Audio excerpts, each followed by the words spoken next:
That night, I understood that a wedding could actually destroy two families. My name is Frida Jackson, and I'm 55 years old. I'm a mother of three, but this story is about my oldest son, Tadeo.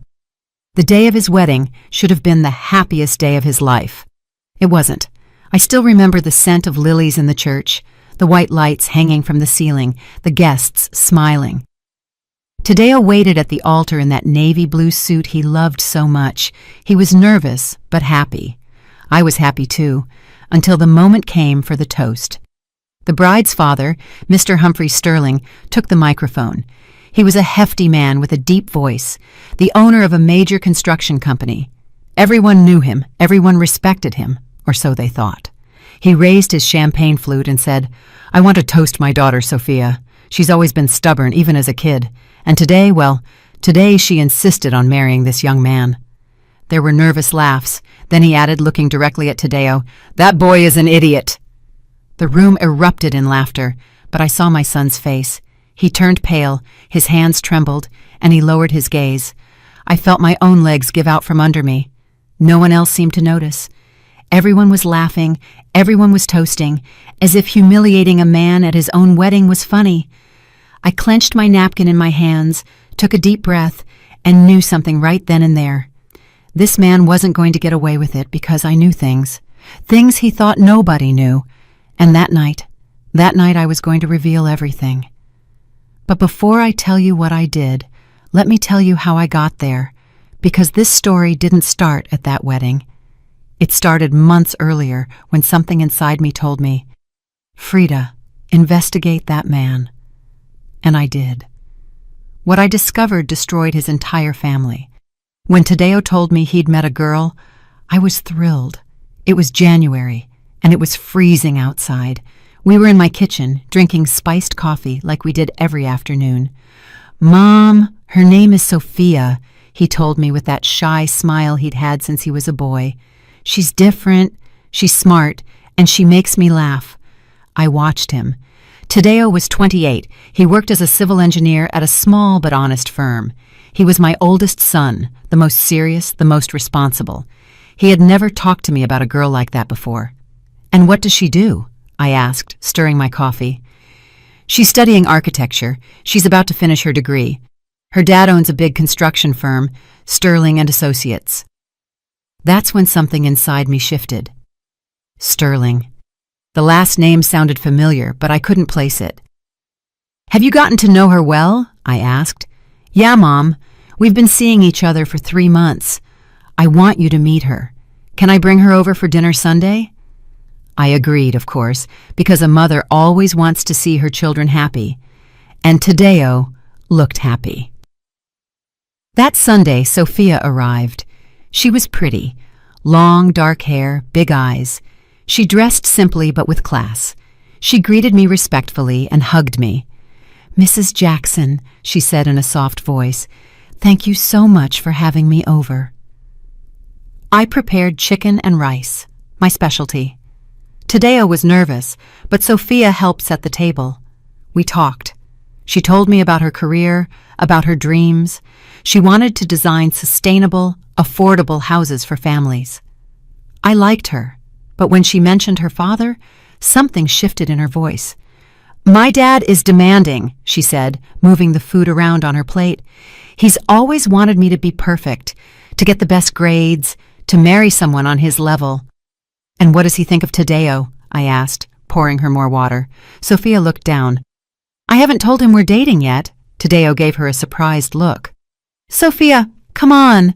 It's just," she sighed, "my dad is complicated. He always says men have to prove their worth, that he doesn't trust anyone who doesn't come from a family with money."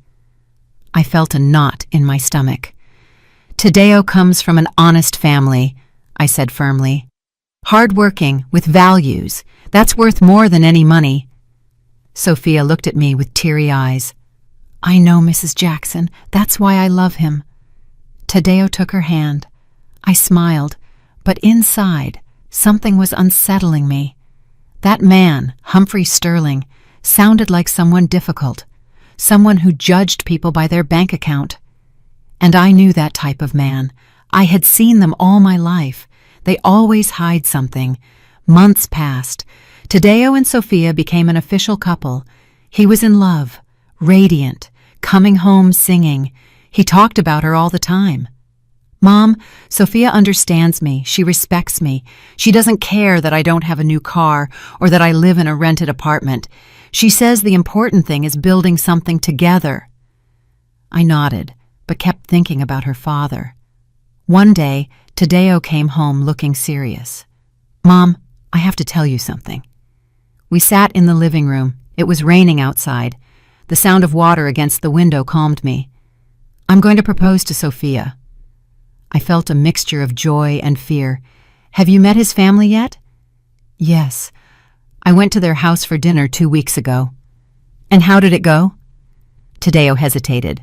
Her dad, Mr. Sterling, is odd, Mom. He asked me a lot of questions about my job, my salary, my plans. He asked how much I made a month, how much I had saved, and if I owned property. And what did you tell him? The truth, that I earn enough, that I'm saving, that I don't own a house yet, but I work hard. And what did he say? Tadeo clenched his fists. He said, Well, son, I hope you know my daughter is accustomed to a certain standard of living. Not just anyone can support her. I felt anger, but I held it in. And Sophia, what did she say? She got mad at him. She told him I was a good man, and that was the only thing that mattered. Mr. Sterling just laughed and said, We'll see about that. I couldn't sleep that night. Something about that man bothered me deeply. It wasn't just his arrogance. It was something more, something I couldn't see yet, but I was going to find out. Tadeo proposed to Sophia in April. She said yes. They cried together. He called me, excited. Mom, she said yes! We're getting married! I was truly happy, but that same night, alone in my room, I looked out the window and thought, that man is going to try to ruin this. I know it. And I was right. 2 weeks later, Sophia came to see me. She was crying. Mrs. Jackson, my dad says he doesn't want me to marry Tadeo. I sat down with her, served her chamomile tea, and held her hands. Why? He says Tadeo has no future, that he's mediocre, that he'll make me unhappy, that I'll regret it. And what do you think? I love Tadeo, but my dad is so stubborn and my mom always does what he says. I'm afraid they won't stand by me. I squeezed her hands. Sophia, listen to me closely. True love doesn't surrender to fear. If you love my son, fight for him. And if your father doesn't accept it, that's his problem, not yours. She nodded, wiping her tears. You're right. I'm going to fight. And she did. Sophia confronted her father. She told him she was going to marry Tadeo, with or without his blessing. Mr. Sterling had no choice but to accept, but I knew a man like that never accepts defeat, and I was right. The wedding preparations began. Tadeo was happy. Sophia was too. But Mr. Sterling, he imposed conditions. I want the wedding to be at the country club event hall, he told Sophia. I'll pay for everything, but it's going to be done my way. Tadeo wasn't comfortable with that. Mom, I want to pay my part. I don't like depending on him. I know, son, but sometimes you have to compromise for Sophia. And he compromised. But I didn't compromise because something inside me was saying that man was hiding something big, something dark. And one afternoon, while I was having coffee at a cafe downtown, I saw something that chilled me to the bone. I saw Humphrey Sterling with another woman and 2 small children. The woman kissed him on the mouth. The children called him Dad. I froze. I paid my check, left there, walked to my car, sat down, took a breath, and then I knew what I had to do. I was going to investigate that man, because if he was deceiving his wife, his family, and everyone, then my son was about to enter a family built on lies, and I wasn't going to allow it. For 3 days, I couldn't sleep well. Every time I closed my eyes, I saw the same scene. Mr. Sterling kissing that woman, the children holding his hand, the way she looked at him as if he were her whole world. And then I thought about Mr. Sterling's wife, Mrs. Eleanor Sterling. I had met her only twice at the engagement dinners. She was an elegant, quiet woman, always with a polite but sad smile, as if she had been carrying an invisible burden for years. Now I understood why, but I needed to be sure.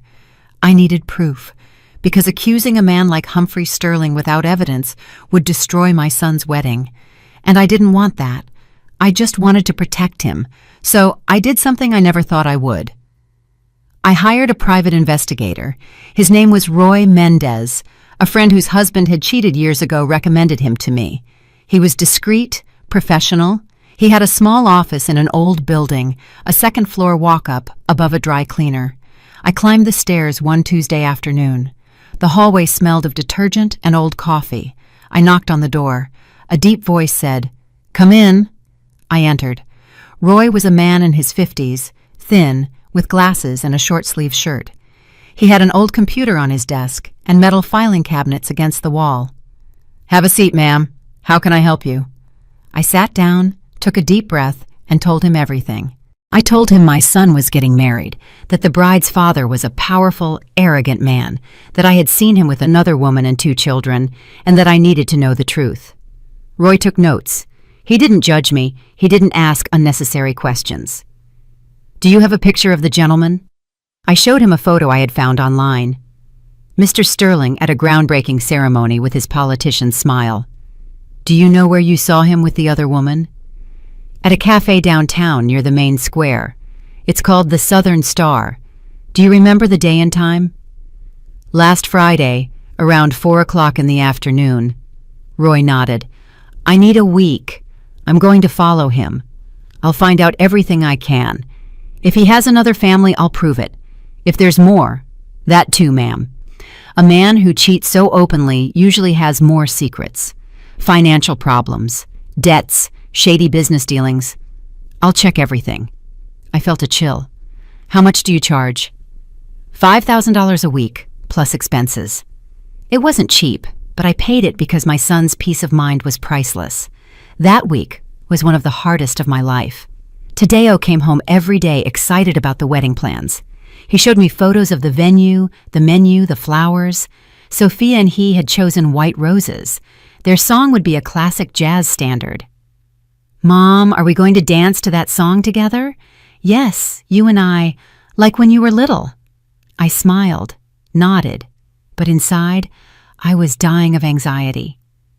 What if what Roy discovered destroyed everything? What if Sophia suffered because of her father?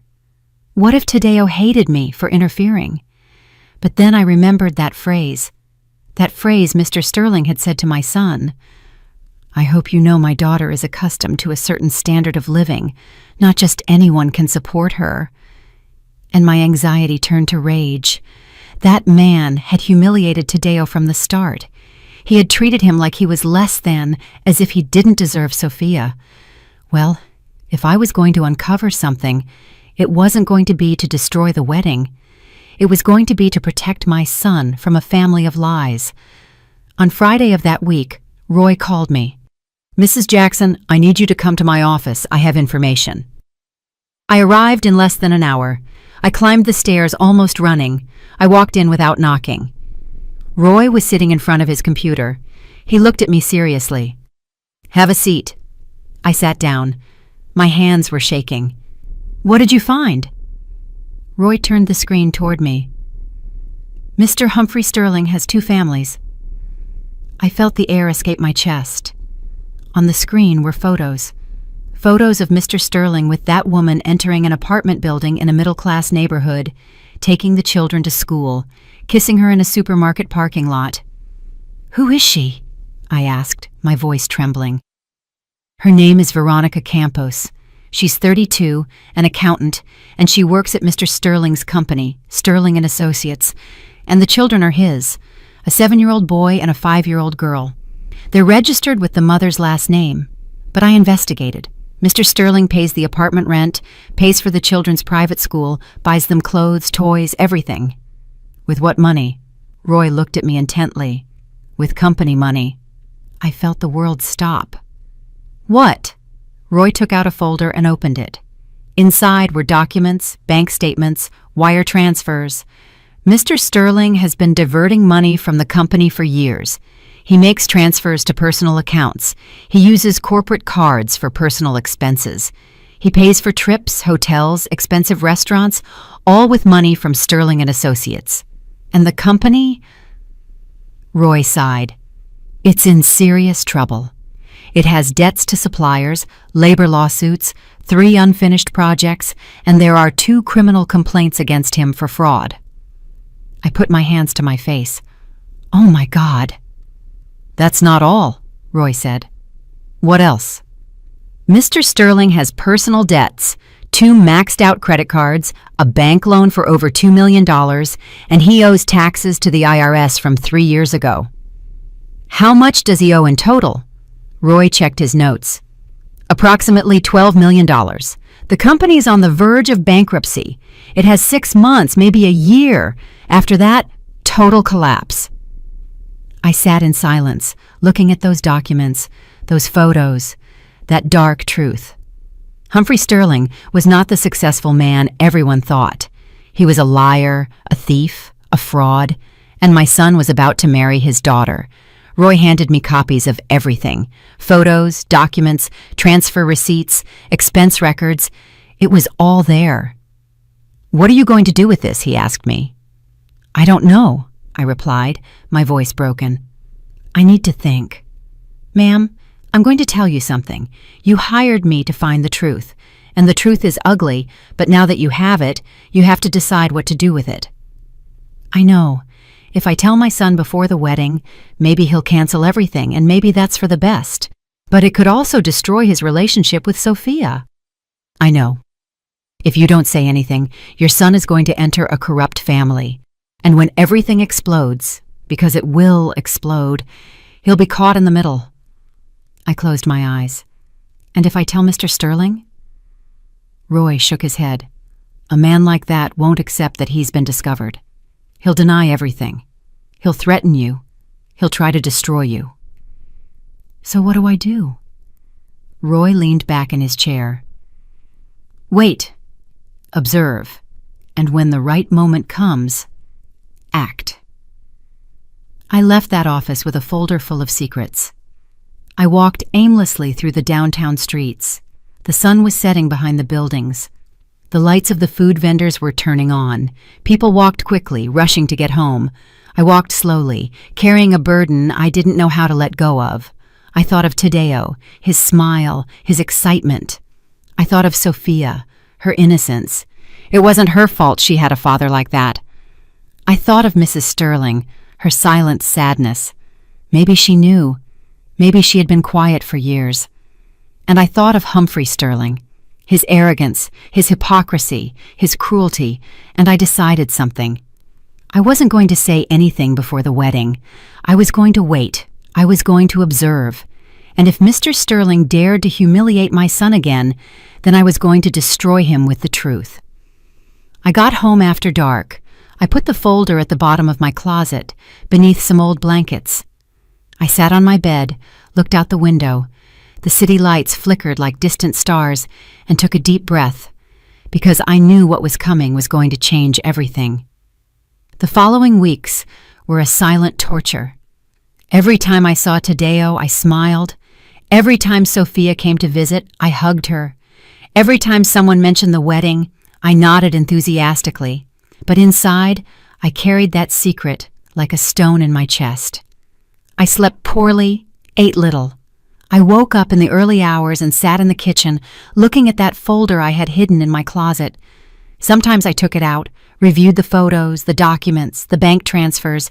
Everything was there, every lie, every betrayal. And I wondered, why don't I say anything? But the answer was always the same.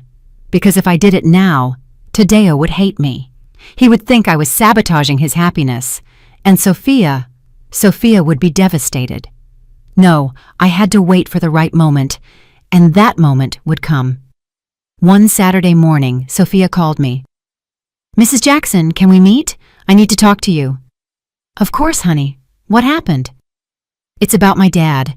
I'd rather tell you in person. We agreed to meet at a cafe near my house. I arrived before her and ordered an Americano. I sat by the window. When Sophia arrived, her eyes were red. She had been crying. She sat across from me, took a deep breath, and said, "My dad wants to control everything about the wedding." "What do you mean?" "He wants to choose the guest list. He wants only important people to go. He says he doesn't want common people at his event." I felt the anger rise in my throat. "Common people?" Sophia nodded, wiping her tears with a napkin. "I told him I wanted to invite Tadeo's cousins, his aunts and uncles, his friends from college, and my dad said, 'No, Sophia, this wedding is a social event, not a block party.'"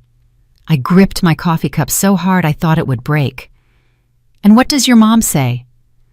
"Nothing. My mom never says anything. She always does what he says." Exactly as I had imagined. "Sophia, listen to me," I said, taking her hands. "This wedding is yours, and Tadeo's, not your father's. If he wants to control everything, then maybe you should get married another way." She shook her head. "I can't. My dad threatened not to pay for anything if I don't do things his way, and Tadeo and I don't have the money to have a wedding like this. It would take us years to save up." "Then do it small, with the people you truly love, with dignity." Sophia looked at me with those sad eyes, so much like her mother's. "Mrs. Jackson, I just want my dad to be proud of me, just once, but no matter what I do, it's never enough for him." My heart broke because I understood something. Sophia wasn't just trapped by money. She was trapped by the love she never received from her father, and that was worse than any debt. That afternoon, when I returned home, I took out the folder again. I looked at the photos of Mr. Sterling with that other woman, with those children Sophia didn't even know existed, and I thought, that man doesn't deserve his daughter's love. But I still couldn't tell her, because destroying the image Sophia had of her father before the wedding would be cruel. She needed strength to get married. She needed hope. There would be time for the truth later. 2 weeks before the wedding, there was a rehearsal dinner at the Sterling's house. Tadeo invited me. I didn't want to go, but he insisted. "Mom, please, I want you to get to know Sophia's family better. Mr. Sterling said he wants to talk to you." That made me nervous, but I accepted. The Sterling's house was in a wealthy neighborhood. It was huge. 3 stories, a garden with a fountain, a 4-car garage. When I arrived, a staff member opened the door. "Good evening, ma'am. Please come in." I entered. The floor was marble. The walls had enormous paintings. Everything smelled like money, but I knew the truth. All of it was built on lies. Mrs. Sterling greeted me in the living room.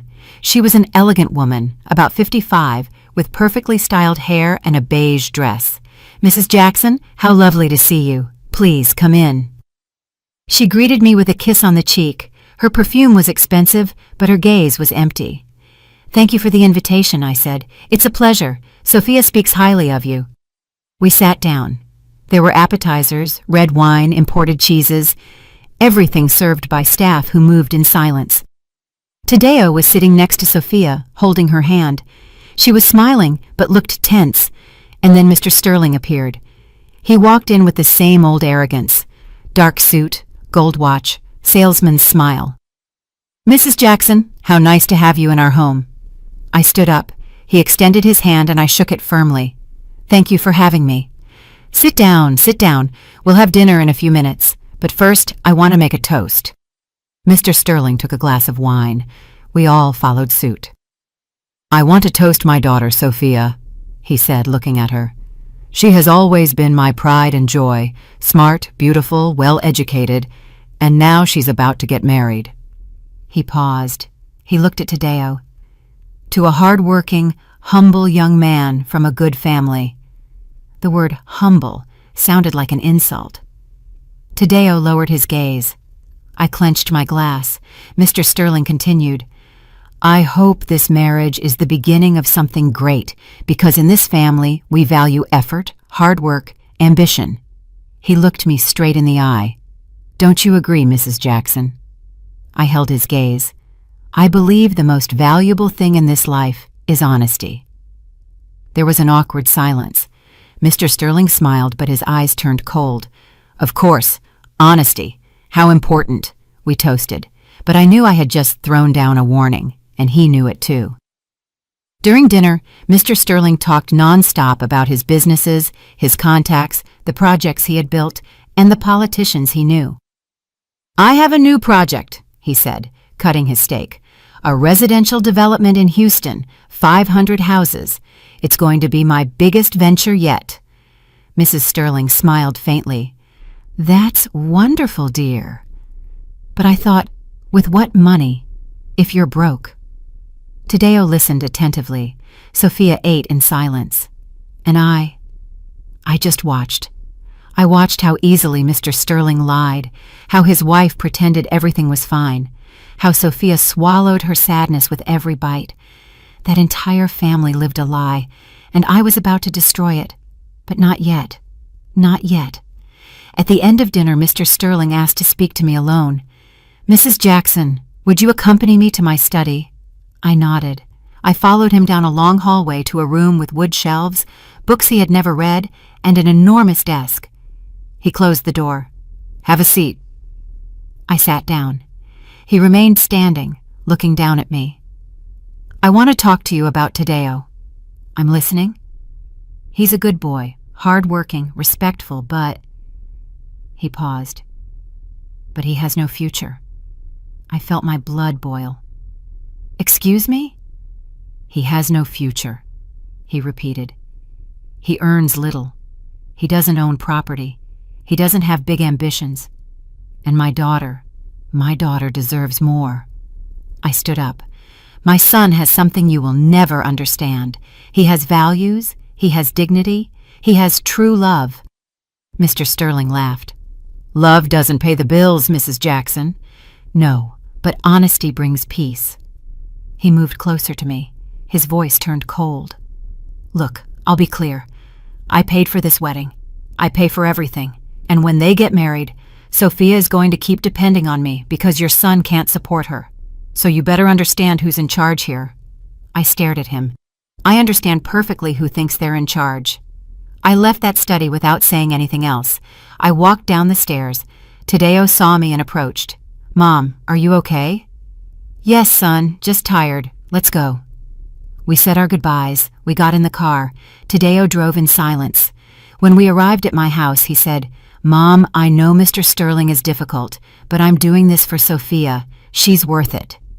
I hugged him. "I know, son, I know." But inside, I was thinking, "Humphrey Sterling, your time has come. Just wait for the wedding day." As I tell all this, I wonder where you are listening to me. Have you also met someone like that? Someone who uses money to control, who humiliates in the name of success? Write the name of your city in the comments. I want to know where you are listening to me. The week before the wedding was chaos. Tadeo barely slept. He had to finish a project at work and, at the same time, sort out the last details of the ceremony. I saw him exhausted, stressed, but happy. "Mom, I'm getting married in a week," he would tell me with that smile that melted my heart. I can't believe it. I made him coffee, ironed his shirt for the suit fitting, and went with him to buy the rings, and all the while I carried that secret that weighed more heavily every day. But something was changing inside me. It was no longer just rage against Mr. Sterling, it was a need for justice. Because the more I saw him act, the more I realized that this man wasn't just deceiving his family, he was deceiving everyone, and worse, he enjoyed doing it. On Tuesday of that week, I received an unexpected call. It was Roy, the investigator. "Mrs. Jackson, I need to see you. I found something else." "What did you find?" "I'd rather tell you in person. Can you come to my office this afternoon?" I went.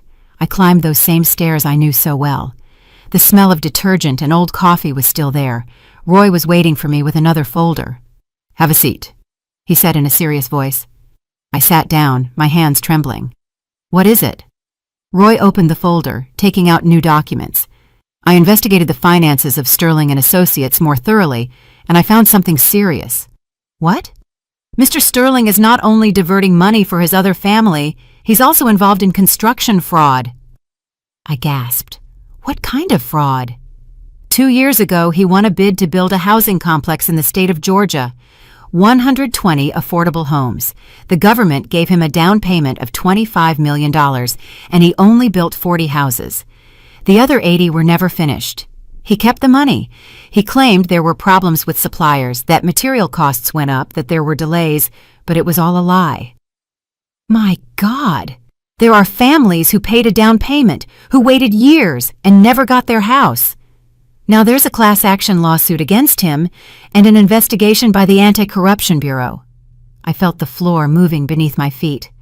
When is that going to blow up? Roy checked his notes. According to my sources, the Bureau is going to issue an arrest warrant in the next 3 months, maybe sooner. 3 months? Yes. Mr. Sterling is living his final days of freedom. I remained silent. Roy continued, and there's more. The company is technically bankrupt. Employees haven't been paid their full salary in 2 months. Machinery has been repossessed, 3 projects have stalled, and the bank has already started collection proceedings for the loan I mentioned. And Mr. Sterling keeps spending like nothing's wrong. Exactly. Last week he bought a new car, a BMW. He paid for it in cash. Where did he get that money? Roy looked at me intently. Probably from the company till or some hidden account. This man is an expert at hiding money. I closed my eyes. And his wife, Mrs. Sterling, does she know anything about this? I don't know, but I doubt it. She comes from a traditional conservative family.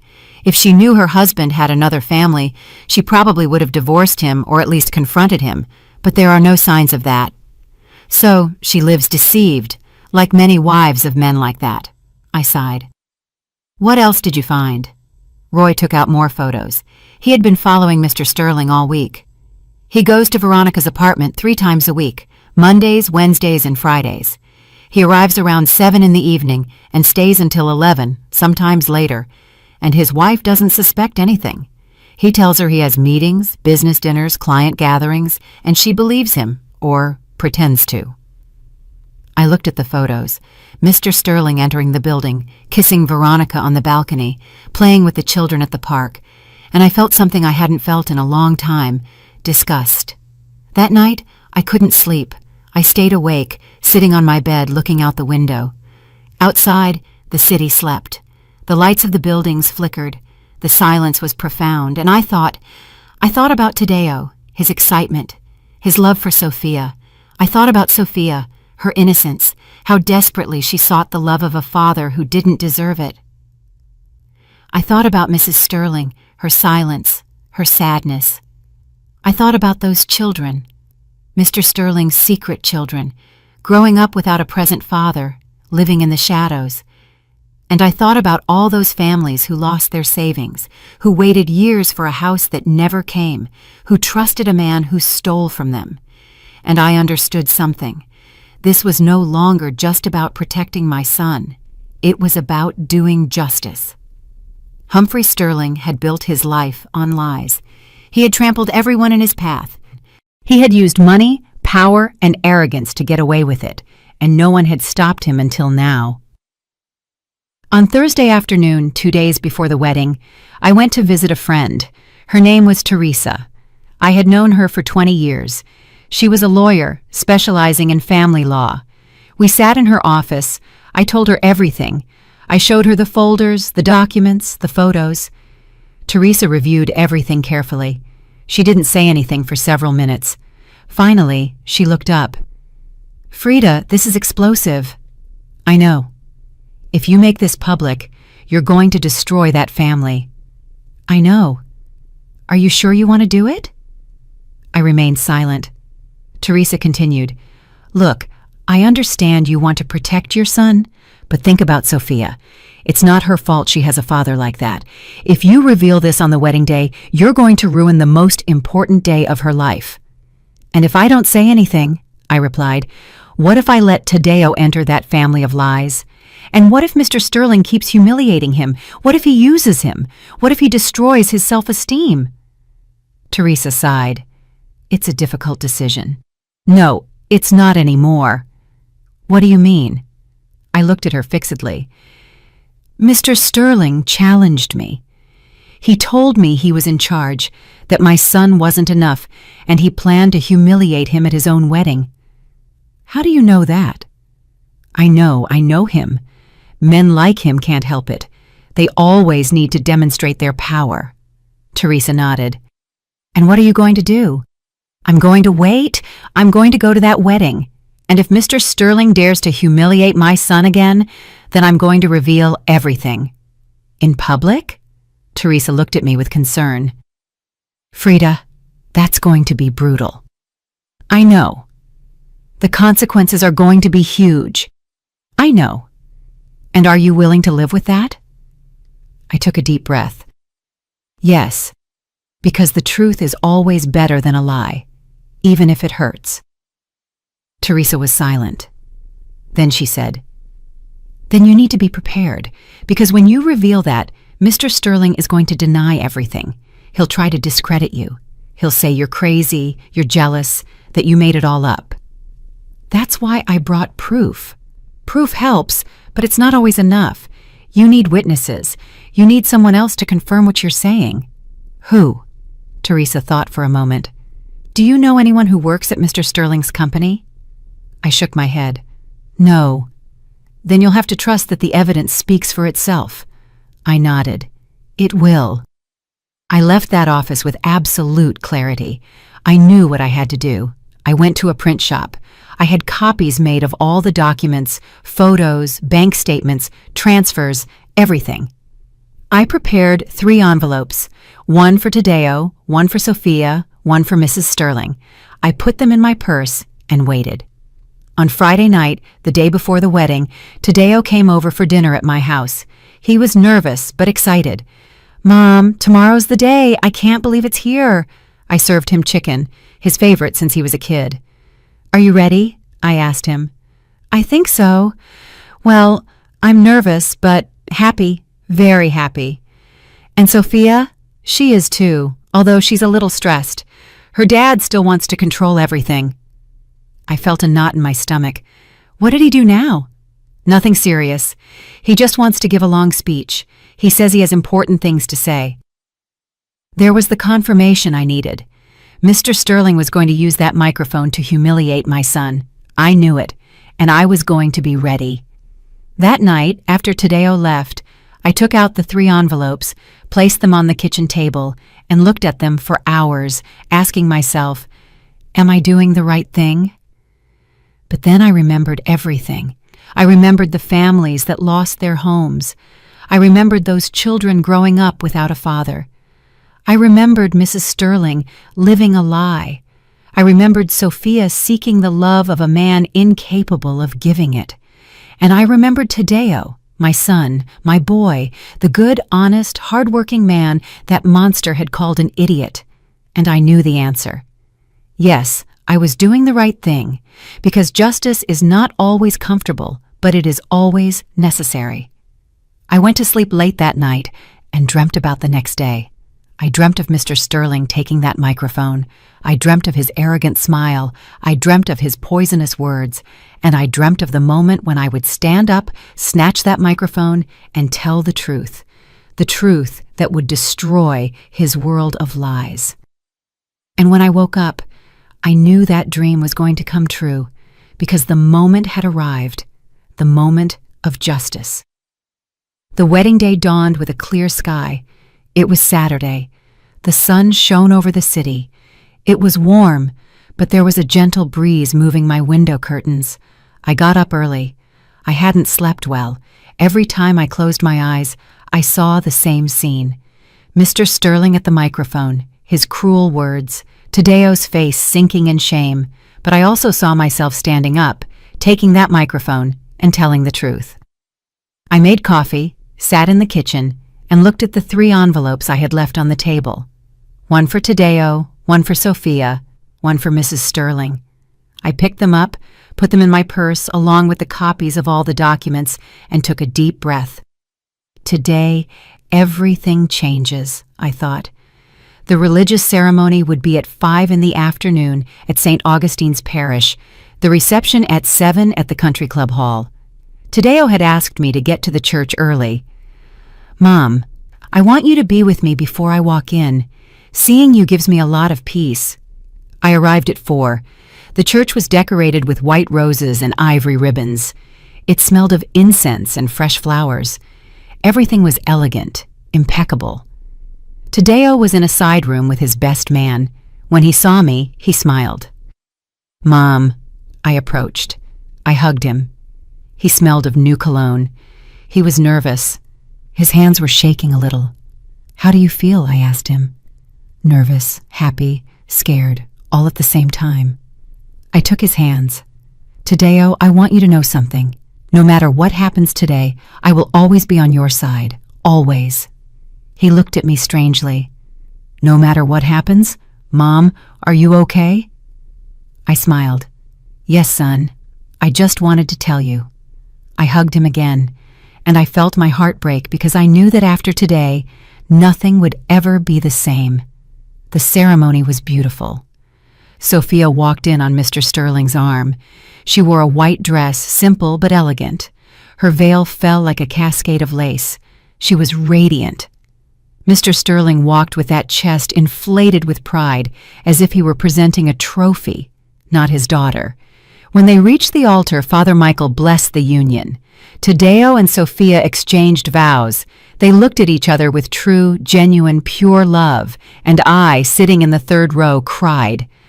I cried out of happiness for my son, and I cried out of sadness because I knew what was coming. The reception at the country club began exactly at 7. The hall was huge, round tables with white tablecloths, centerpieces with roses and candles, a dance floor in the center, a stage with a microphone and speakers. There were more than 200 guests, business owners, politicians, wealthy families, all dressed in expensive suits and designer dresses.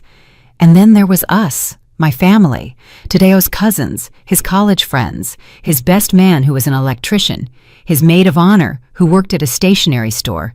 You could see the difference. 2 worlds in the same room. But Tadeo didn't seem to notice. He was happy, dancing with Sophia, laughing with his friends, hugging his aunts and uncles. I sat at a side table. I watched everything and waited. Dinner passed without incident. They served steak and potatoes, salad, mushroom soup, everything delicious. People ate, talked, laughed. And then the moment for toasts arrived. The master of ceremonies took the microphone. "Good evening, everyone. It is an honor to be here celebrating the union of Tadeo and Sophia. At this time, the bride's father, Mr. Humphrey Sterling, has a few words to share." My heart started beating faster. Mr. Sterling stood up, walked toward the stage, took the microphone, smiled, and began to speak. "Good evening, everyone. Thank you for joining us on this special night." Applause. As a father, this is a bittersweet moment because today I give away my daughter, my princess, my pride. He looked at Sophia. She smiled with tears in her eyes. Then he looked at Tadeo, and his expression changed. Sophia has always been very special, smart, beautiful, capable. She could have chosen anyone. Anyone. Pause. But she chose Tadeo. Nervous laughs. And well, Tadeo is a hard-working boy. I can't deny that. He comes from a humble but honest family. The word humble sounded like poison. Tadeo lowered his gaze. His face went pale. Sophia took his hand, but she looked uncomfortable. Mr. Sterling continued, but Sophia insisted. And well, when a woman sets her mind on something, there's no way to change it. More laughter, but this time it was cruel. So tonight, on this very special day, I want to toast my daughter to her courage, to her stubbornness. He raised his glass. And I want to say something I've already told my family in private. He looked directly at Tadeo. That boy is an idiot, but my daughter insisted on marrying him. The room erupted in laughter. Some guests applauded, others looked at each other uncomfortably, but I felt something inside me break. I looked at Tadeo. His eyes were glassy, his hands clenched into fists, his jaw tight. Sophia hugged him, whispering something in his ear. Mrs. Sterling was looking at her plate, embarrassed, And Mr. Sterling kept smiling, enjoying his moment of power. Then I stood up. My legs were shaking, but I walked toward the stage. Everyone looked at me. Mr. Sterling saw me approaching. His smile faded. "Mrs. Jackson, what are you doing?" I didn't answer. I climbed onto the stage and snatched the microphone from his hands. "Excuse me, Mr. Sterling, but now it's my turn to speak." The hall went absolutely silent. I looked at all the guests. 200 people staring at me. I took a deep breath and spoke. "Good evening. My name is Frida Jackson. I am Tadeo's mother." My voice trembled, but it was firm. "A few minutes ago, Mr. Sterling called my son an idiot in front of all of you, in front of his own daughter, on their wedding day." Silence. "And I want to say something. My son is not an idiot. My son is an honest, hard-working, upright man, a man who pays his debts, who keeps his word, who respects women, who loves with his whole heart." I looked at Mr. Sterling. "But you, Mr. Sterling, you don't know what it is to be a real man." His face turned red. "How dare you?" "I dare because I have proof." I pulled the documents out of my purse and held them up high. "For the past few weeks, I've investigated your life, and I found things that everyone here should know." Mrs. Sterling stood up from her chair, pale. "What are you saying?" I looked at the guests. "Humphrey Sterling has 2 families." Gasps, murmurs. "He has a wife here, Mrs. Sterling, and he has another woman, Veronica Campos, with whom he has 2 children, a 7-year-old boy, a 5-year-old girl." Mrs. Sterling covered her mouth with her hands. Her eyes filled with tears. Mr. Sterling tried to snatch the microphone from me. "That's a lie! She's crazy!" I dodged him. "A lie? I have photos. I have addresses. I have bank transfer receipts." I showed the photos. People stood up to see. "Mr. Sterling pays Veronica's apartment rent, pays for his children's school. He pays for everything." "With what money?" "With money from his company, Sterling and Associates." The company employees who were there looked at each other. "But that's not all," I continued. "Mr. Sterling is also a thief." "Shut up!" Mr. Sterling yelled. 2 years ago, he won a bid to build 120 affordable homes. He received $25 million from the government. How many houses did he build? 40? And he stole the rest of the money. Shouts, indignation. "There are families who paid down payments, who waited years and never got their house because this man stole their money." Mr. Sterling tried to leave the stage, but people surrounded him. "I demand proof!" he shouted. "Here it is!" I handed copies of the documents to the nearest guests. They passed from hand to hand, bank statements, transfers, photos, everything. Mrs. Sterling was crying inconsolably. Sophia hugged her in shock. Tadeo looked at me, paralyzed, and I continued. "The company, Sterling and Associates, is bankrupt. It owes more than $12 million. There are repossessions, lawsuits, and an investigation by the Anti-Corruption Bureau.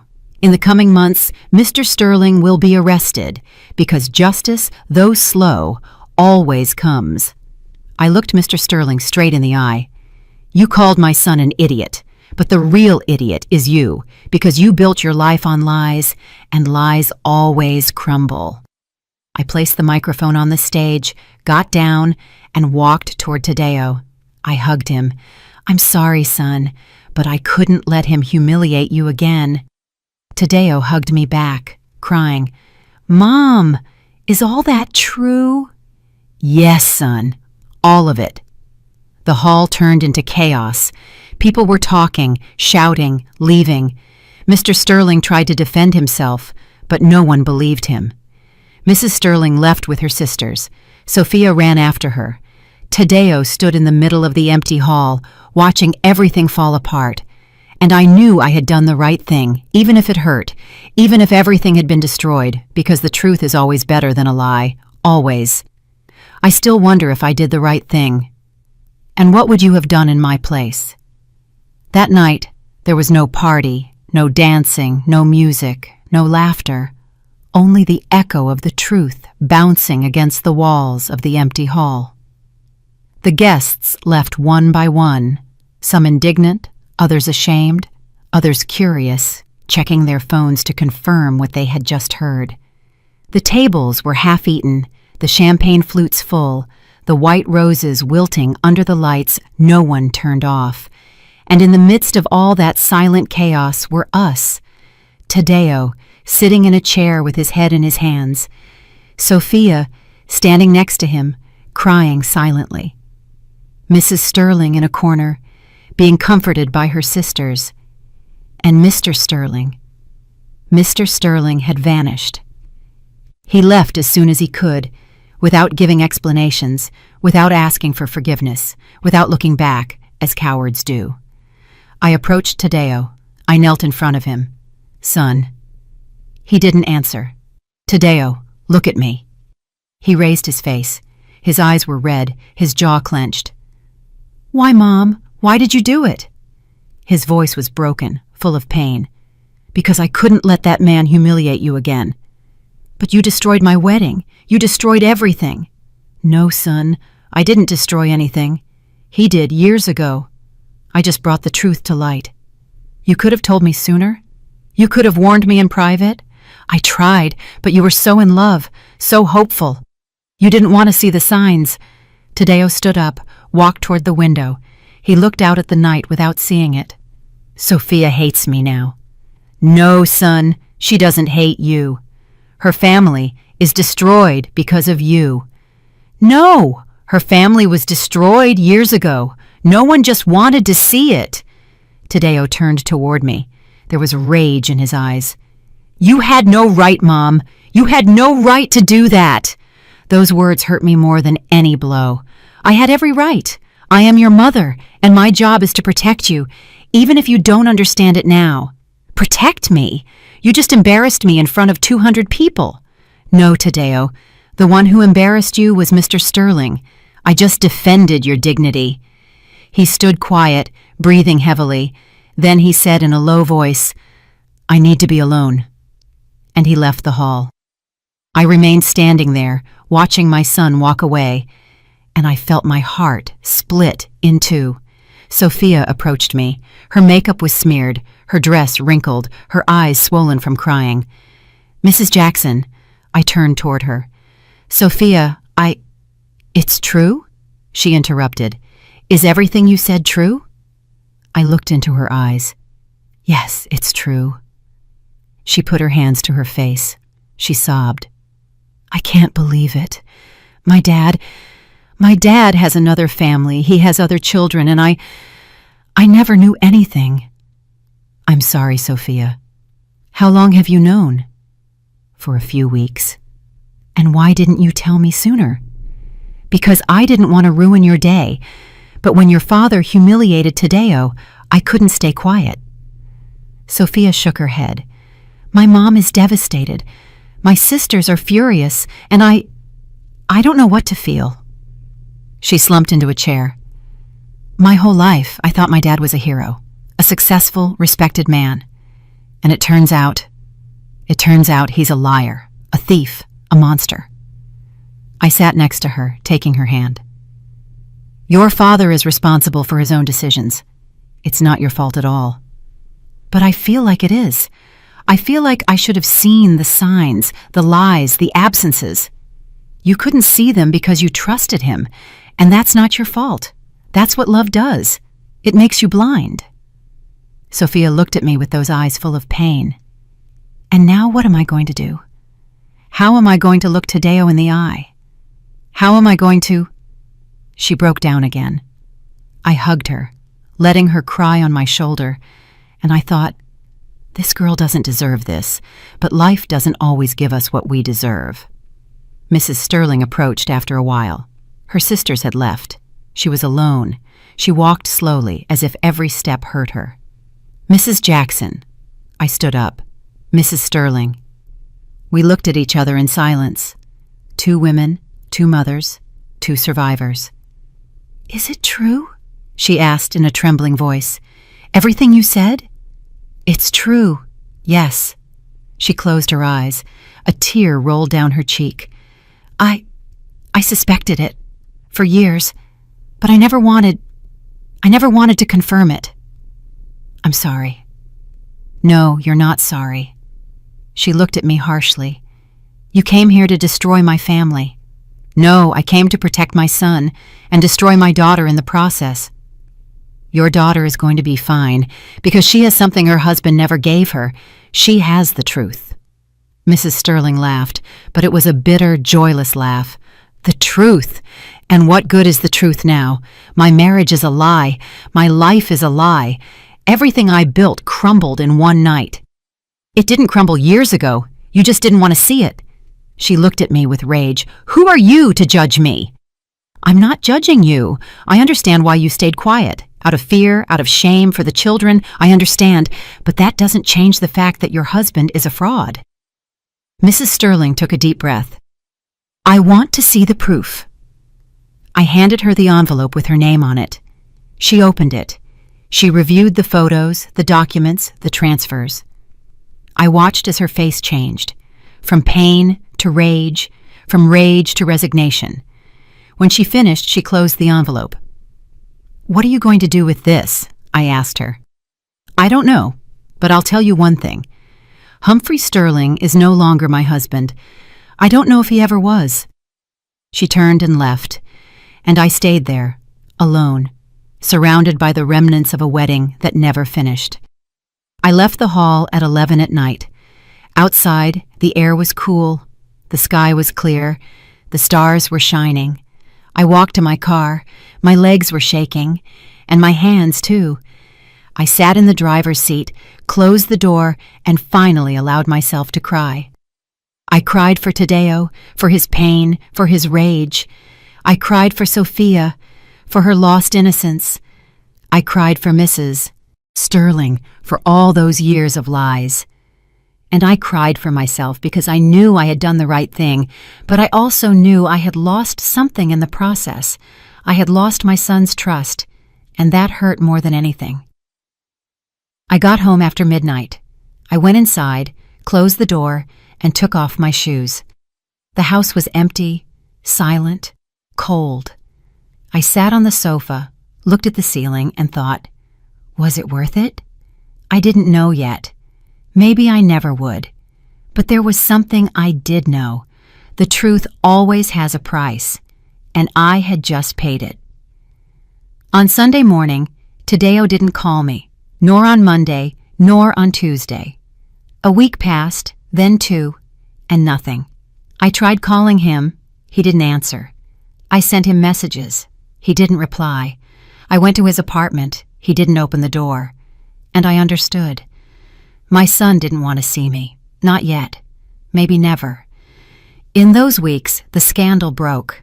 Newspapers published articles about Humphrey Sterling, about the fraud, about the unfinished homes, about the affected families. Some of those families contacted me. They thanked me for revealing the truth. They told me they had been waiting years for justice. The Anti-Corruption Bureau sped up the investigation. 2 months later, Mr. Sterling was arrested. I saw it on the news, handcuffed, walking toward a police car with his head down. He was no longer the arrogant man from the wedding day. He was just a broken, defeated man. And I didn't feel satisfaction. I only felt sadness, because justice had come, but at a very high cost. Sophia called me one afternoon. Mrs. Jackson, can we talk? Of course, honey. We met at a cafe, the same one where we had talked weeks ago. She looked tired, thinner, but also stronger. I want to thank you, she told me. Thank me? Yes, for telling the truth. Even though it hurt, even though it destroyed my world, you did what no one else had the courage to do. How is your mom? She filed for divorce. She moved in with my grandmother. She's processing everything, but I think she's going to be okay. And you? I'm processing too. Discovering that you have 2 siblings you never knew is strange, but I met Veronica and the kids. Seriously? Yes, they're good kids. And Veronica, she didn't know my dad was married either. He told her he was divorced. I sighed. Your father deceived everyone. I know, and now he's paying for it. She was silent for a moment, then asked, How's Tadeo? I don't know. He won't talk to me? I know. He won't talk to me either. We looked at each other, two women who had lost the same man for different reasons. Give him time, Sophia said. Tadeo is good, and when the anger passes, he'll understand. I hope you're right. I am, because if there's one thing I learned from all this, it's that the truth, even if it hurts, always makes us stronger. I smiled for the first time in weeks. You're very wise, Sophia. No, I just learned from the best. She took my hand. Thank you, Mrs. Jackson, for protecting Tadeo and for protecting me too, even if I didn't see it at the time. And there, in that cafe, with the sun streaming through the window, I felt something I hadn't felt in a long time. Peace. Tadeo finally called me 3 months later. Mom! Just hearing his voice made me cry. Son, can we see each other? Of course, whenever you want. Tomorrow at your house. Yes. He arrived at 6 in the afternoon with Sophia. They came holding hands. I opened the door. I looked at them. There was so much to say, so much to explain, but Tadeo just hugged me and said, Forgive me, Mom, for everything I said to you, for how I treated you. You were right about everything. I cried on his shoulder. No, son, forgive me for ruining your wedding. You didn't ruin anything. You saved my life, our lives. Sophia nodded. It's true, Mrs. Jackson. If you hadn't spoken up, I would have kept living a lie. And Tadeo would have suffered years of humiliation. We sat in the living room. I made them coffee, like in the old days. And Tadeo told me, Mom, I learned something. I learned that sometimes love also means telling difficult truths, even if they hurt, even if they push us away for a while. And the wedding? I asked. Tadeo and Sophia looked at each other. We're getting married again, Sophia said. Small, just close family, true friends, no lies, no appearances, and no Mr. Sterling, Tadeo added. I smiled. That sounds perfect. That night when they left, I sat in the living room looking out the window, the city lights, the dark sky, and I thought about everything that had happened. I had lost a lot. My son's trust for a while, the illusion of a perfect wedding, the peace of my conscience. But I had also gained something. I had gained the certainty that I did the right thing, because defending those you love is not always easy, but it is always necessary. And the truth, even if it hurts, always sets us free. Always.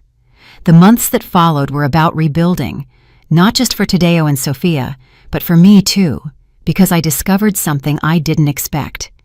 That telling the truth doesn't make you a hero.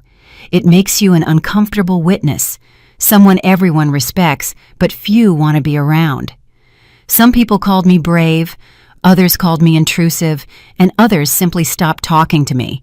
But I learned to live with it, because inner peace is worth more than external approval. Tadeo and Sophia got married again 3 months later. It was a small ceremony in an old chapel downtown. Only 30 people, close family, true friends. There was no party hall, no gala dinner. There was no list of expensive gifts. After the ceremony, we went to eat at a family restaurant. We ate barbecue, salad, and baked beans. We drank iced tea. We laughed. We cried. We told stories. It was perfect, because it was real. When Tadeo asked me to dance with him, he put on the classic standard, the same song he had chosen for the first wedding. Mom, he said while we danced. Thank you. For what, son? For teaching me that true love isn't built on appearances. It's built on truth, even if it hurts. I hugged him tight. I will always protect you, Tadeo. Always. I know, Mom, and forgive me for not understanding it sooner. There's nothing to forgive. We danced in silence, and I felt something inside me heal, because my son had come back, and that was the only thing that mattered. Sophia also sought me out that day. Mrs. Jackson, can I talk to you? We went out to the restaurant garden. There were flowers blooming. The air smelled of damp earth and purple blossoms. What is it, honey? I want to tell you something about my dad. What happened? Sophia took a deep breath. I went to visit him in jail. I was surprised. You went? Yes, 2 weeks ago. And how was it? Horrible, but necessary. She sat on a bench. I sat next to her. When I went into the visitation room, I barely recognized him. He was thin, emaciated, wearing the orange prison uniform. He no longer looked like the powerful man everyone knew. What did he tell you? At first, nothing. He just looked at me as if he couldn't believe I was there. Sophia wiped away a tear. Then he said, Sophia, forgive me. Forgive me for everything. And what did you tell him? I told him the truth. I said, Dad, I don't know if I can forgive you. You lied to me my whole life. You lied to Mom. You lied to Veronica, to those kids, to the families who trusted you. You destroyed lives, including your own. How did he react? He cried. It was the first time in my life I saw my dad cry. He told me I was right, that he had been a coward, that he had built his life on lies because he was afraid of not being enough. Sophia looked at me. He told me he was always afraid that people would discover who he really was, a poor kid from a small town who pretended to be rich his whole life, who bought things he couldn't afford to impress people he didn't care about. I felt a pang of sadness. And what did you feel? I felt pity, because I understood that my dad wasn't a monster. He was a broken man who made terrible decisions, and now he's paying for them. Did you forgive him? Sophia shook her head. Not yet, but I will someday, because holding a grudge only hurts me, not him. I smiled. You're very wise, Sophia. I learned from you. You taught me that the truth, even if it hurts, always sets us free. She took my hand. Thank you, Mrs. Jackson, for not staying quiet, for defending Tadeo, and for defending me too, even though I didn't ask for it. I hugged her. I'll always be here for you two. That night, when I returned home, I sat in the kitchen with a cup of chamomile tea. I looked out the window. The moon was full. It illuminated the empty streets, and I thought about everything that had happened. I thought about Mr. Sterling, how he had built an empire of lies that crumbled in one night. I thought about Mrs. Sterling, how she had found the courage to divorce and start over at 55. I thought about Sophia, how she had transformed her pain into wisdom. And I thought about Tadeo, how he had learned that true love doesn't need luxury, it only needs truth. And then I understood something. Justice doesn't always arrive quickly, but it always arrives. A few weeks later, I received a letter. It came from the Anti-Corruption Bureau. They asked me to testify as a witness in the case against Humphrey Sterling. I accepted. I went to the courthouse one Tuesday morning. It was an old building with long hallways and gray walls. It smelled of old paper and reheated coffee. I sat in the waiting room. There were other people there. Some were families who had lost their savings because of Mr. Sterling. Others were company employees who hadn't been paid in months. An older woman approached me. You're Frida Jackson, aren't you? Yes. I'm Martha Hernandez. My husband and I paid a down payment for a house 3 years ago. We never got it. We lost all our savings. I stood up and hugged her. I am so sorry. No, thank you. Thanks to you, that man is paying for what he did. Thank you for having the courage to speak up. Other people approached, thanked me, and told me their stories, and I understood that what I had done hadn't just protected my son. It had given a voice to all those people who had been silenced. When it was my turn to testify, I went into the room. There was a judge, a prosecutor, defense attorneys, and Mr. Sterling was sitting at a table, handcuffed. He looked at me when I entered, but there was no more arrogance in his eyes, only defeat. The prosecutor asked me questions.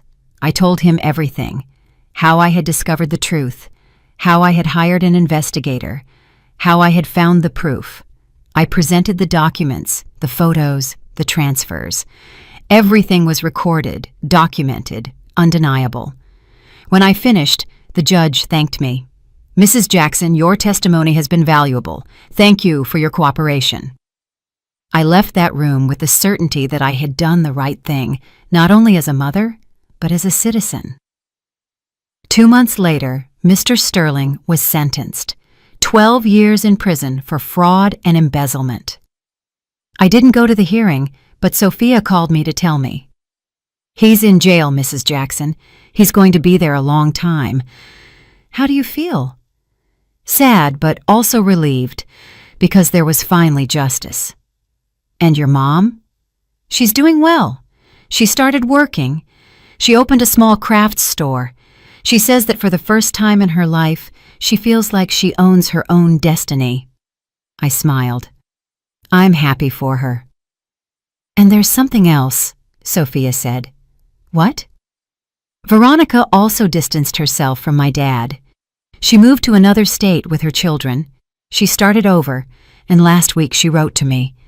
She told me she was so sorry for everything that happened, that she didn't know the full truth either."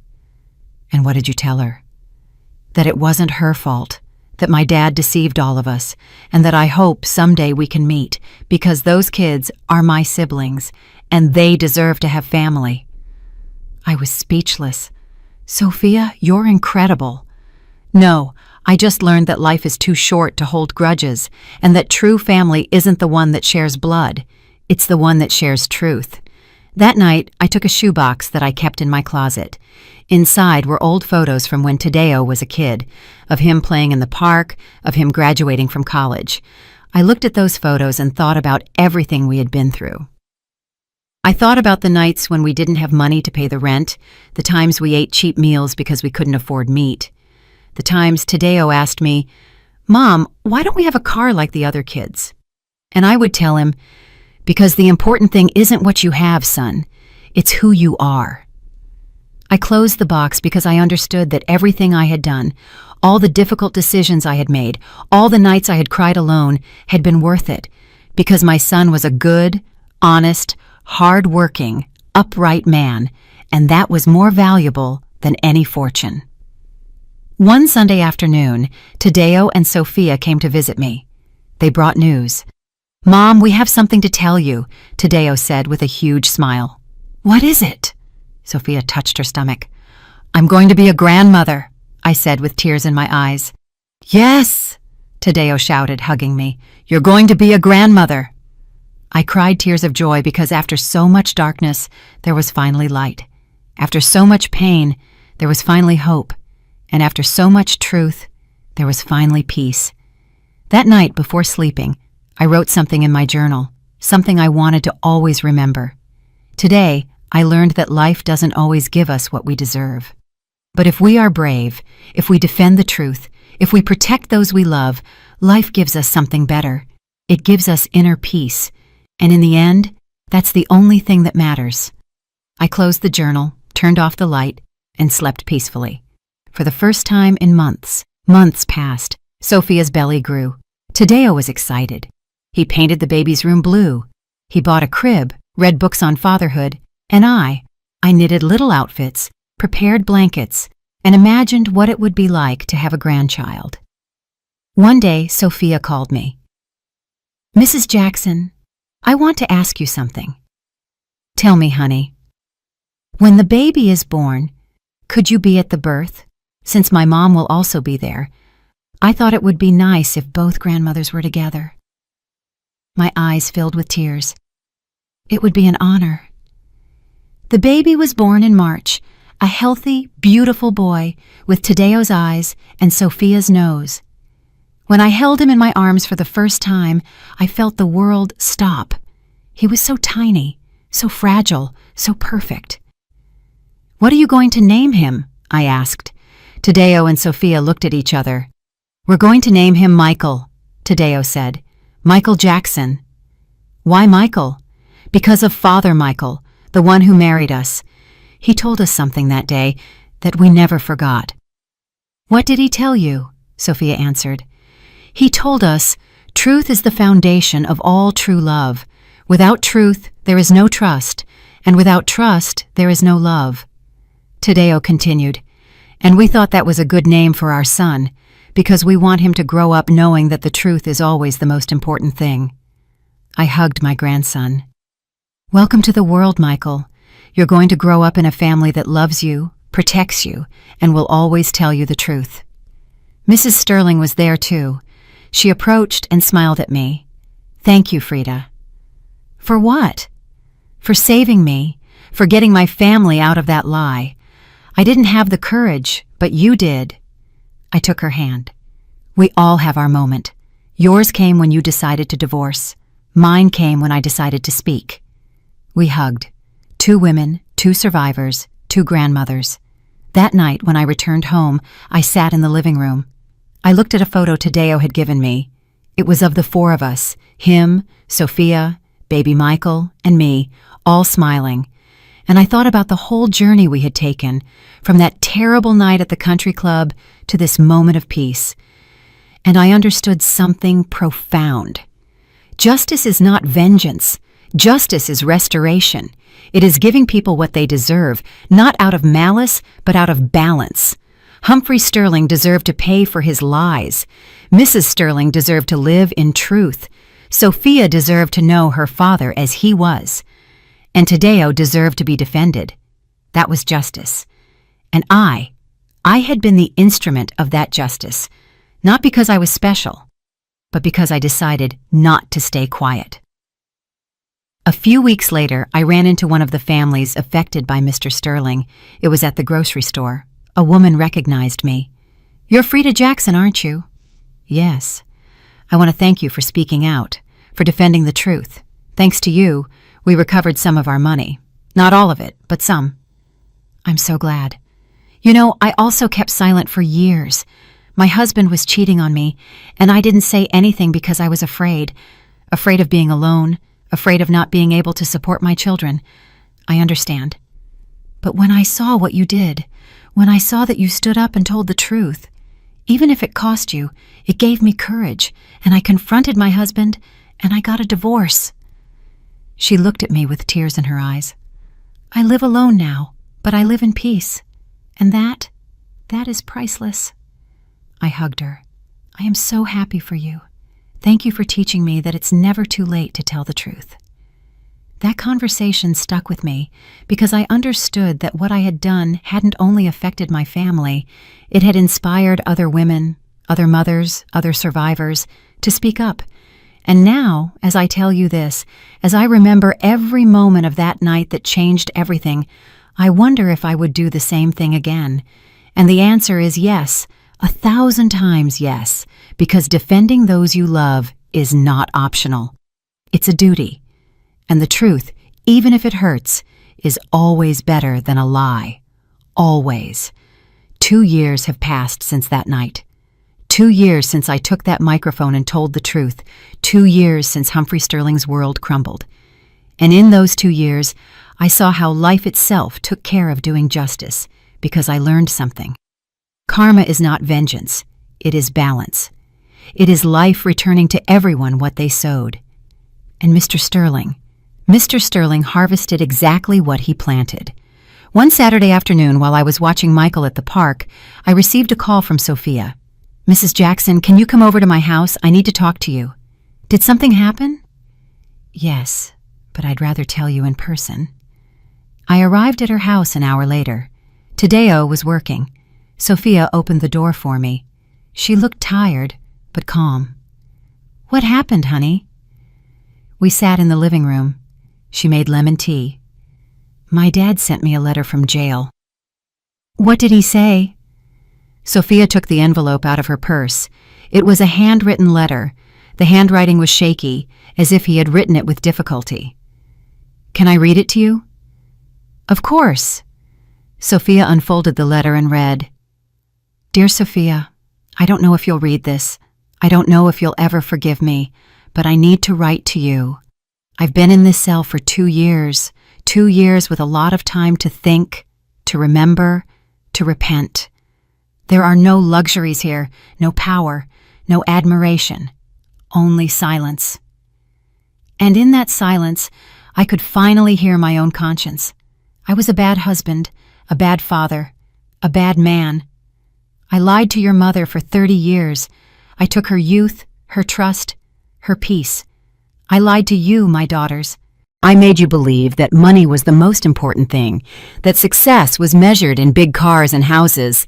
And I lied to Veronica and my other children.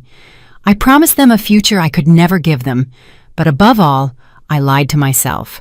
I convinced myself that I was a successful, important, respected man, when in reality, I was just a coward, an imposter, an empty man who bought things to fill a void that was never filled. Today I woke up in my cell and I saw myself in the mirror, and I didn't recognize the man who was there, thin, gray-haired, with deep wrinkles, with tired eyes. And I thought, is this all that's left of Humphrey Sterling? The answer is, yes, this is what's left. A broken man who lost everything. I lost my family, my company, my freedom, my dignity, and worst of all, I lost my chance to be a good father. Sophia, I'm not asking you to forgive me. I don't deserve it. I just ask you to learn from my mistakes, not to make the same ones, to raise your son with love, with truth, with humility, and to know that even though I was a bad father, I always loved you, in my mistaken way, but I loved you. I wish you, Tadeo, and my grandson Michael the best. Your father, Humphrey. Sophia finished reading. She wiped her tears with the back of her hand. I was crying too. What are you going to do? I asked her. I don't know. Part of me wants to forgive him, but the other part still hurts. Forgiveness isn't something that happens overnight. It's a journey, and you decide when you're ready to walk it. Sophia nodded.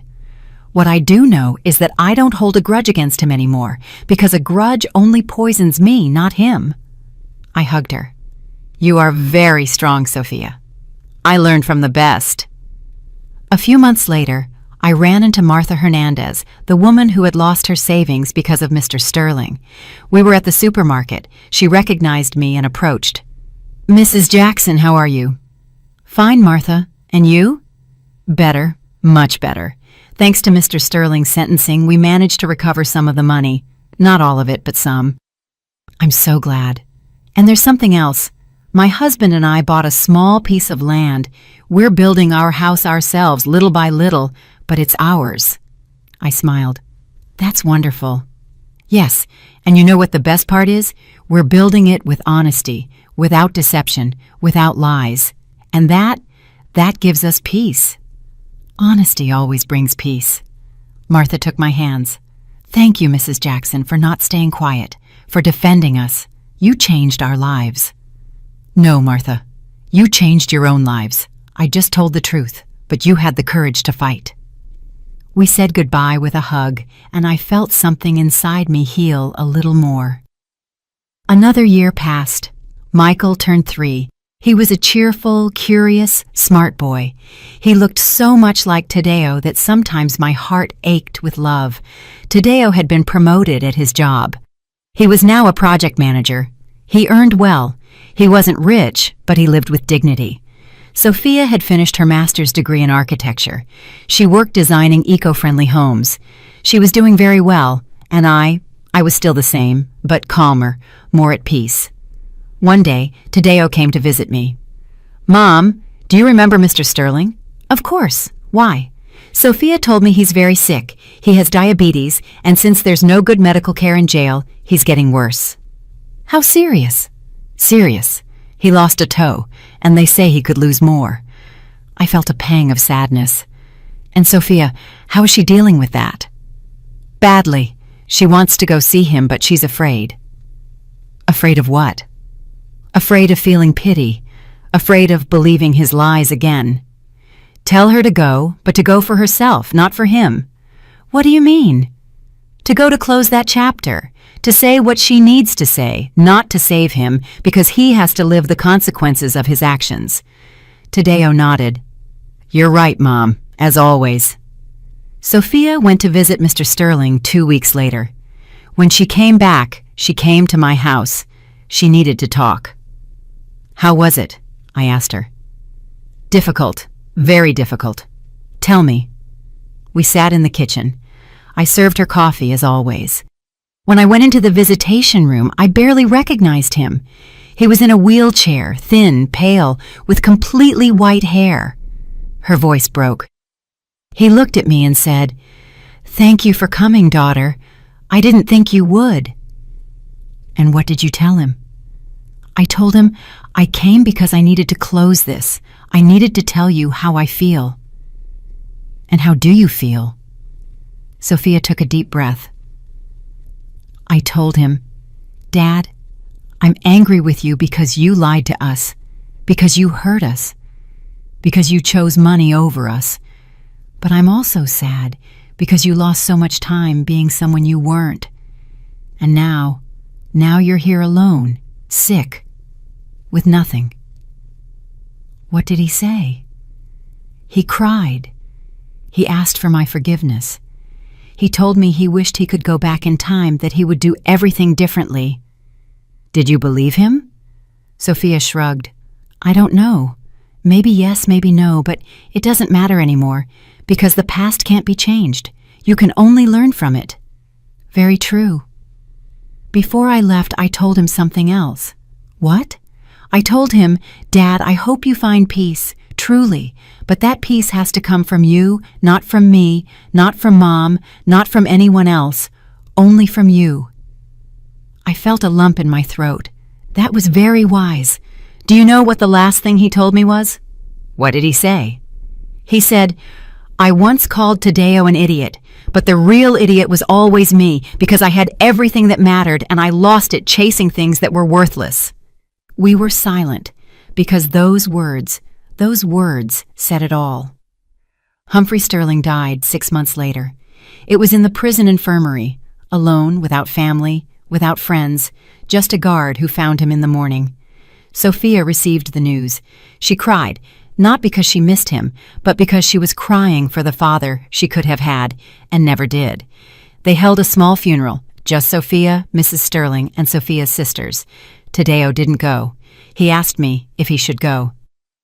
It's your decision, son. But remember, respect is not for the dead. It's for the living. If you go, go for Sophia, not for him. Tadeo decided not to go, and Sophia understood. After the funeral, Sophia called me. Mrs. Jackson, do you know what the saddest thing is? What? That it was just us at the funeral. All those people he called friends, all those business owners and politicians, none of them came. They were never friends. They were just contacts. And contacts disappear when there's no more power. You're right. My dad died alone, without money, without family, without anything. Everything he built was taken by life. That's karma, honey. It's not vengeance. It's balance. Your father sowed lies and reaped solitude. Sophia sighed. You know, Mrs. Jackson, a few years ago, I would have said my dad was a successful man, that he had everything. But now I understand that he had nothing. Because the most important thing in life isn't what you have. It's what you leave behind. And my dad didn't leave anything good. But you will leave something good. How do you know? Because you learned from his mistakes. Because you're raising Michael with love, with truth, with values. And that is a legacy. One Sunday afternoon, the whole family came over for dinner at my house. Tadeo, Sophia, Michael. Mrs. Sterling came too. I prepared a spicy stew, everyone's favorite. We ate, we laughed, we told stories, and at one point, Michael, who was now 4, asked me, Grandma, why did I never meet my other grandpa? Everyone fell silent. I looked at Sophia. She nodded, giving me permission to answer. I knelt in front of Michael. I looked into his eyes. Because your other grandpa made bad choices, my love, and bad choices have consequences. What are consequences? They're what happens when you do something wrong. Life teaches you so you can learn. And he learned? Yes, he learned, but too late. Michael thought for a moment. Then I'm going to do good things so I have good consequences. We all smiled. Exactly, my love. Exactly. I hugged him tight and thought, this child is going to change the world, because he grew up in truth. That night, after everyone left, I sat in my rocking chair. I looked at the photos on the wall, photos of Tadeo as a child, of his wedding, the second, the real one, of Michael on his birthdays. and I thought about the entire journey we had traveled, from that terrible night at the country club to this moment of peace. And I understood something profound. Karmic justice is not magic. It doesn't fall from the sky. It is the sum of our decisions. Mr. Sterling chose to lie, chose to steal, chose to betray, and life gave him back solitude, illness, death in a cell. I chose to tell the truth, chose to defend my son, chose dignity over appearance, and life gave me back peace, family, true love. That is justice. It is not vengeance. It is balance. A few months later, Sophia invited me to a conference. A conference about what? It's about women entrepreneurs. I want you to come with me. Why? Because you're my inspiration. We went. It was at a hotel downtown. There were about 200 women there. Sophia went up on stage. She was going to give a talk about her work as an architect, but when she took the microphone, she said something I didn't expect. Before I talk about architecture, I want to talk to you about my mother-in-law, Frida Jackson. She pointed to me. Everyone turned to look at me. I blushed. 3 years ago, my life crumbled. I discovered that my father had lived a lie his entire life, and I didn't know what to do. But Frida taught me something. She taught me that the truth, even if it hurts, always makes us stronger. That defending what is right isn't easy, but it's always worth it. She stood up at my wedding and told the truth when everyone expected silence.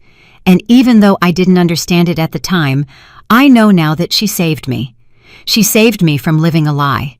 She saved me from repeating my father's mistakes, and she taught me that a brave woman isn't the one who has power. She's the one who tells the truth, even if it costs her everything. The women applauded. Sophia came down from the stage. She hugged me. Thank you, Mrs. Jackson, for being my example. I cried because I understood that what I had done hadn't only changed my life, it had changed the lives of many women. And now, 3 years after that night, I can say with certainty that life does do justice. Not always quickly, not always as we expect, but always. Humphrey Sterling had power, he had money, he had admiration, but he died alone, without love, without peace, without a legacy. I never had power, I never had money, I never had admiration, but I have something much more valuable. I have my son, I have my daughter-in-law, I have my grandson, I have inner peace, and I have the certainty that I did the right thing. That is true justice. 5 years have passed since that night. 5 years since I took that microphone and changed the course of our lives. Today, I am 60 years old. Tadeo is 33, Michael is 5, and Sophia is pregnant again. This time, it will be a girl. They are going to name her Frida. When they told me, I cried for hours. Why, Frida? I asked them. Sophia took my hands.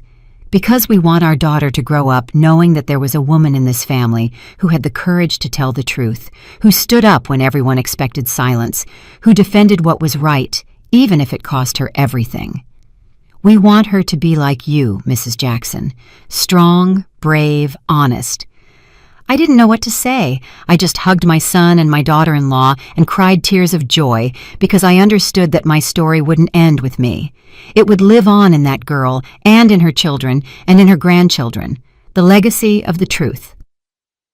This morning I woke up early. I made my coffee, like every morning. I sat in my rocking chair by the window.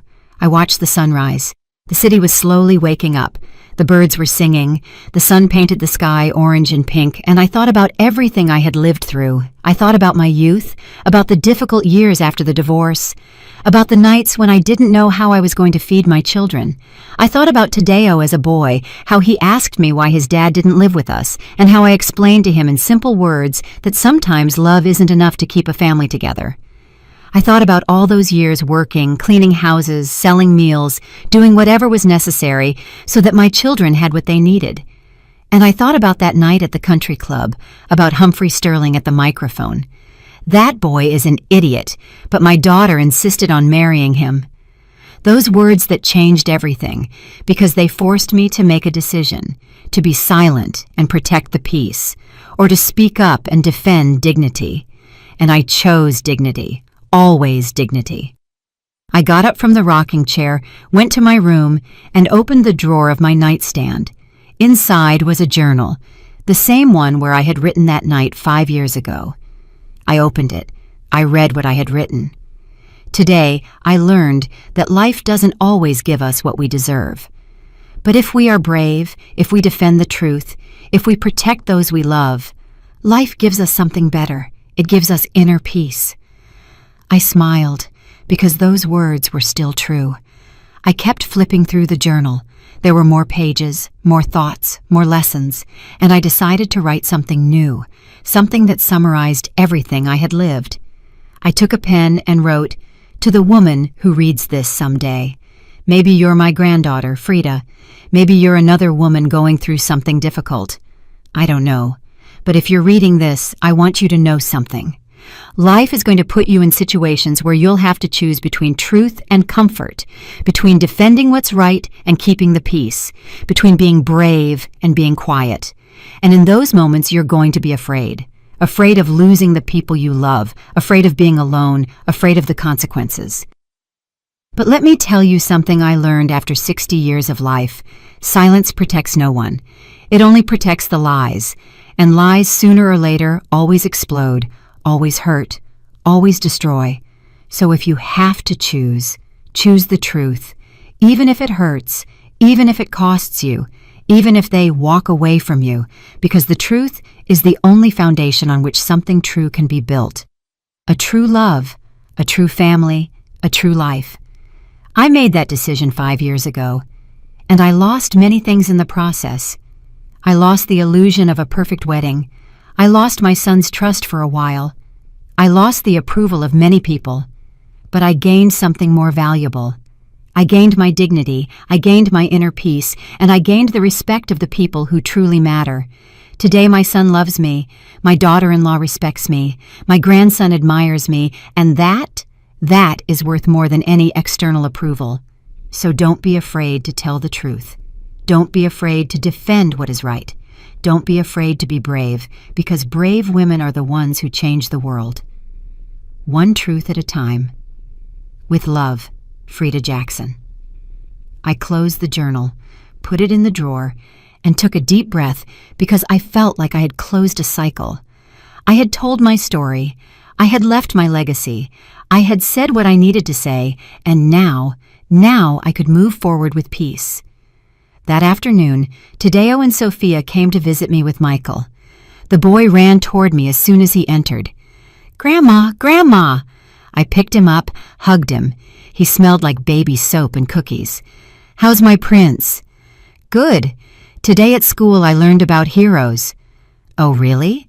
And who are heroes?" "The teacher said heroes are people who do difficult things to help others." Very true. Michael looked at me with those big, curious eyes. "Grandma, you're a hero." I was speechless. Tadeo smiled. Sophia, too. "Why do you ask that, my love?" "Because my mom told me you did something very difficult, that you told the truth when no one else wanted to, and that you saved us." My eyes filled with tears. "I'm not a hero, Michael. I'm just a grandmother who loves her family."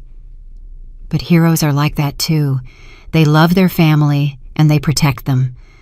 I hugged him tight. "Then, yes, my love, I'm a hero. Your hero." Michael laughed and kissed me on the cheek. And in that moment, I felt that everything had been worth it. Every tear, every fear, every sleepless night, everything. Because I had protected my family, and that was the only thing that mattered. After eating, Sophia asked to speak to me alone. We went out to the garden. There were flowers blooming. The air smelled of wet earth and blossoms. "Mrs. Jackson, there's something I want to tell you." "Tell me, honey." "I went to visit my dad's grave." "How did it go?" "Good. I took flowers. I sat there for a while and talked to him." "What did you say?" Sophia took a deep breath. "I told him I forgave him." I stood quietly, waiting. "I told him, Dad, for a long time I hated you. I blamed you. I wished you had never existed, but today I understand something. You were human too. You carried wounds too. You were afraid too, and you made bad choices. Choices that hurt a lot of people, but holding a grudge against you only hurts me. So today I forgive you, not because you deserve it, but because I deserve peace. Her voice broke. And you know what, Mrs. Jackson? When I said those words, I felt as if something heavy was lifted from my chest, as if I could finally breathe. I hugged her. Forgiveness is not for the other person. It is for us, to free ourselves. I know, and thanks to you, I learned that, because you taught me that defending the truth doesn't mean living with a grudge. It means living with dignity. Exactly, honey, exactly. We stood there hugging under the flowering trees, 2 women, 2 generations, 2 intertwined stories, and I understood that my legacy was not only the truth, it was also forgiveness, justice without vengeance, balance without hate. That night, after everyone left, I sat in the living room with a cup of tea. I turned on the television. There was a show about women who had changed their communities. One of the interviewees was Martha Hernandez, the woman who had lost her savings because of Mr. Sterling. I recognized her immediately. The interviewer asked her how she managed to get ahead after losing everything. Martha smiled. There was a woman who inspired me. Her name is Frida Jackson. She had the courage to tell the truth when everyone expected silence, and that taught me that it's never too late to defend what's right. And what did you do? I confronted my situation. I sued, I fought, and I recovered some of my money. With that, I bought a piece of land. My husband and I built our house with our own hands, and now we live in peace, because it's a house built on truth, not on lies. The interviewer nodded. What would you say to other women who are going through something difficult? Martha looked straight into the camera. I would tell them not to be afraid to tell the truth, not to be afraid to defend what is right, because silence doesn't protect us. It only protects the lies. And we deserve to live in truth. I turned off the television and cried.